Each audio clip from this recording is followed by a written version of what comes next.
Chuck, Chuck, amici bellini, Chuck, si gira la Chuck di poco prima. Dobbiamo parlare un pochino di queste parole di Spalletti. Avevo pensato di fare un video solo con analisi tattica e parole di Spalletti, però no, mi sono reso conto che forse le parole di Spalletti meritano un approfondimento a parte. Lo sapete, io non voglio milcare, ma in questo caso ci sono alcune cose che non mi convincono. Cominciamo. È un martedì pazzesco.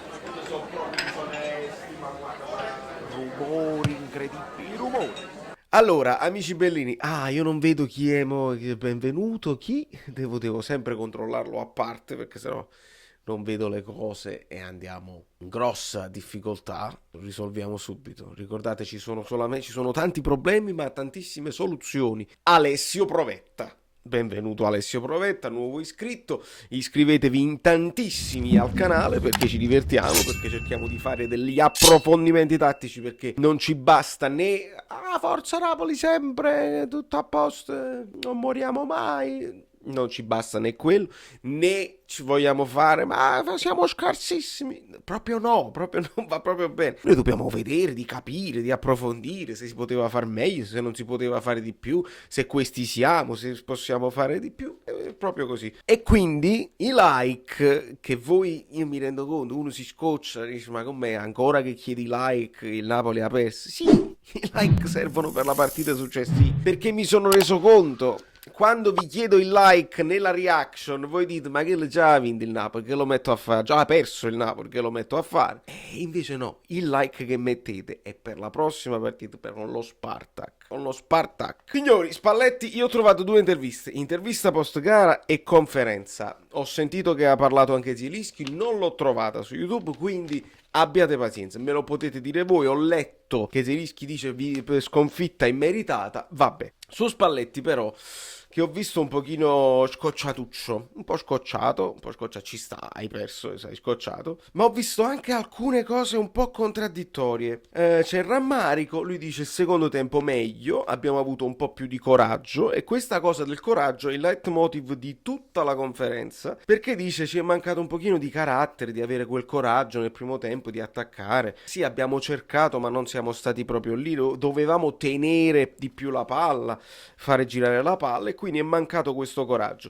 Dopodiché si parlerà anche della lunghezza della squadra, no? Le distanze tra i reparti, ma questa poi è una cosa che dobbiamo vedere pure nell'approfondimento tattico che esce tra qualche ora, perché devo fare una lavagnetta approfondita.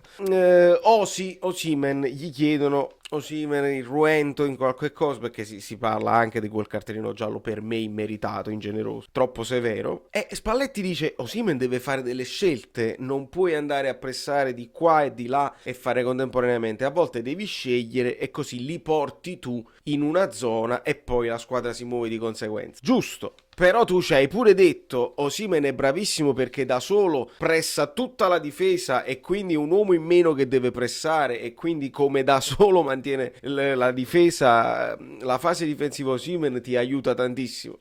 Allora attenzione, che deve fare sto ragazzo? Non lo mandare in confusione, dagli delle scelte precise. Se deve attaccarne solo uno, ne attacchi solo uno. Se invece ti piaceva, perché ce lo ricordiamo, che ti piaceva che attaccava uno poi all'altro e quindi tutta la conseguenza andava bene, così vado in difficoltà, mister, te lo dico perché sei sempre stato precisissimo e ci hai fatto capire delle cose, così non capisco. I quinti dovevamo stare corti e questo è chiaro, la linea alta della difesa, e questo è chiaro che non c'è stato, ci siamo allungati molto. Per la prima volta Spalletti ci dice una cosa e dice io l'avevo pensato così, non l'hanno fatto. Attenzione, sempre paragoni con il passato, non si fa il paragone Gattuso e Spalletti, però delle volte abbiamo dato delle colpe a Gattuso, la squadra non ha fatto questo, e io mi sono chiesto con umiltà, ma è la squadra che non ha fatto questo o è Gattuso che gli ha chiesto di fare una cosa e loro non l'hanno fatto? Non lo potevamo sapere all'epoca perché Gattuso bocca cucita, silenzio stampa.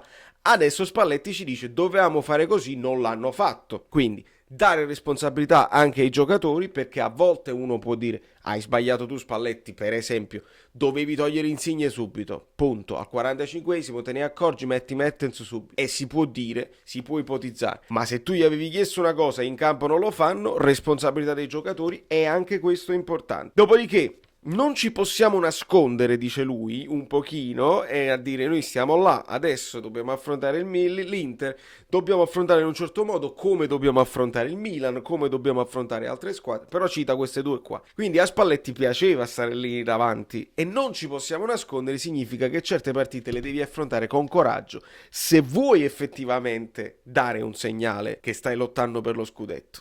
E per questo secondo me lui mi sembra un pochino amareggiato perché gli ha dato questa partita la sensazione che il Napoli per lottare per lo scudetto non è ancora pronto. Ma lo dobbiamo dire con serenità, senza né fare il dramma, senza né dire la mentalità. E il rendersi conto, anche Spalletti è un nuovo allenatore che viene qui e deve riflettere su una cosa. Dice ma perché questa squadra che a me sembra così forte non vince?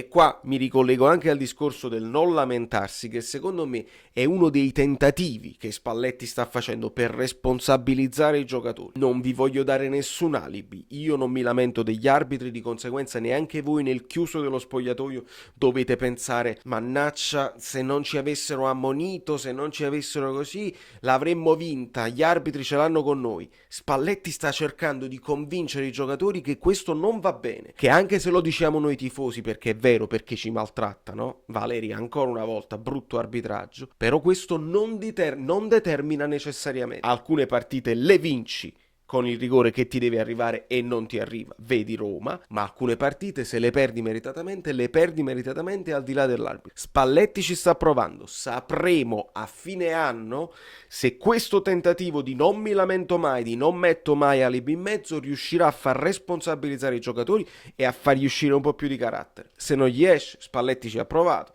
Altri ci hanno provato in passato, vuol dire proprio che questa squadra ha bisogno di altri personaggi proprio a livello caratteriale. Di conseguenza si passa dall'intervista alla conferenza, gli si chiede se per lui era un risultato giusto o meno, non me ne frega niente se era un risultato giusto o meno e ci sta come ci può stare come risposta.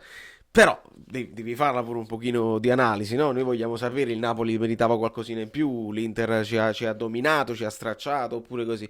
E invece Spalletti semplicemente continua a parlare di un primo tempo meno coraggioso, un secondo tempo che gli è piaciuto di più. Però si parla che abbiamo perso un pochino le distanze. Ad un certo punto dice, però anche nel primo tempo mi sono piaciute delle cose, questo atteggiamento a viso aperto un po' sbarazzino. Fermi. Luciano, non ho capito, contraddizione, la seconda. C'è stato l'atteggiamento sbarazzino coraggioso o no? E lì deve salire il livello del giornalista. Lì, senza fare polemiche, devi chiedere più spiegazioni e devi dire ma qual è? Non ho capito la risposta, Spalletti. Ti è piaciuto l'atteggiamento? Era sbarazzino o volevi più coraggio? Ed è lì che noi abbiamo bisogno di capire di più e questa volta Spalletti non è stato chiaro e bisogna dirlo tranquillamente, sono 13 giornate che esalto Spalletti e la sua comunicazione, adesso non mi è piaciuto. Spalletti, cosa ti sta passando per la testa? Questa è la mia domanda. Dopodiché gli chiedono perché ha giocato Lozano al posto di Elmas e qui Spalletti si incazza e fa anche bene, prima di tutto perché spiega e non ci sarebbe bisogno.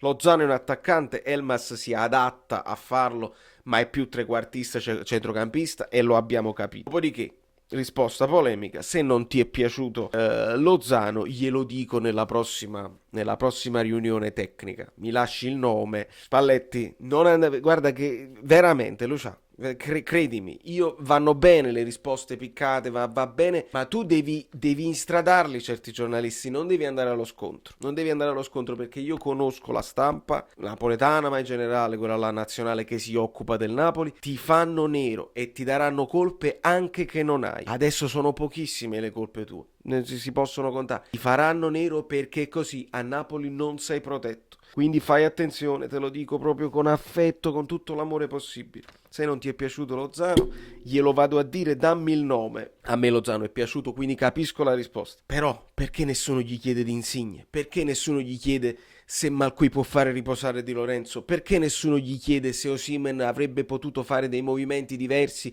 e che magari con Mertens prima punta? Perché non gli si chiede adesso Mertens è meglio prima punta oppure è meglio farlo giocare con Petagna? Gli avete fatto una domanda? che non ci azzecca. Lozano al posto di Elmas, il sostituto di Politano è Lozano, il sostituto di Lozano è Politano. Questa domanda non fa crescere il Napoli, non fa crescere noi, non fa crescere Spalletti. È un calcio più europeo? Sì, fondamentalmente sì, perché anche le squadre piccole accettano gli uno contro uno. Vabbè, sarà un calcio più europeo, non lo so, io non credo sinceramente, anche perché continuiamo a spaccare le partite, i minuti, comunque ci fanno giocare poco, sarà più europeo, ma non lo so.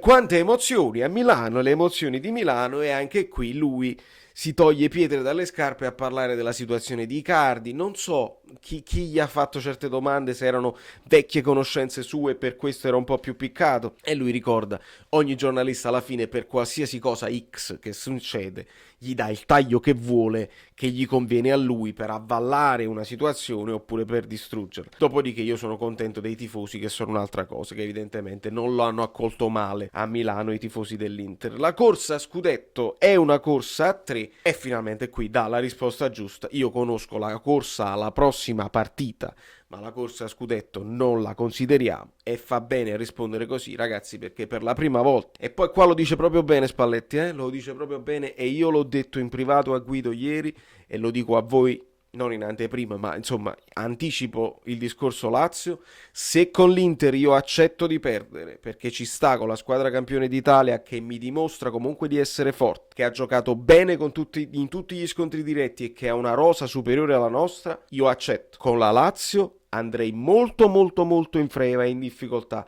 a non fare una buona prestazione e il risultato, perché la Lazio non mi sta dimostrando grandissime cose, non mi sta dimostrando né sarrismo, né gran gioco, né di essere cinica, né di essere fortissima, perché a sinistra hanno Yusai titolare, perché hanno pochissime riserve e perché poi recupereranno Immobile e faranno la partita della vita anche loro contro di noi. Ma contro la Lazio steccare la partita significherebbe una cosa più grave di questa qui, perché perdere con l'Inter a Milano ci sta, contro la Lazio diventa pericoloso. Da New York, Valerio Fluido, non è tutto, perché poi dobbiamo fare l'analisi tattica. Sono pronto con la lavagnetta, i voti li diamo su Fan Rating, sapete tutte le cose belline che dovete fare. Vi siete dimenticati i like? Non fa niente, mi metterete i like per il mio compleanno tra qualche giorno, perché lo sapete che sta per arrivare. Ma ci fatta via. Ciao, sono Saveria Solida. Se arriviamo a 15.000 iscritti su YouTube è una cosa di cortesia, ma secondo me dovreste seguirlo anche su Instagram, @ValerioFluido. Fa tutte queste cose cretine. Sei iscritto pure a TikTok. Niente più, dai, basta, sei cringe. Quante cose.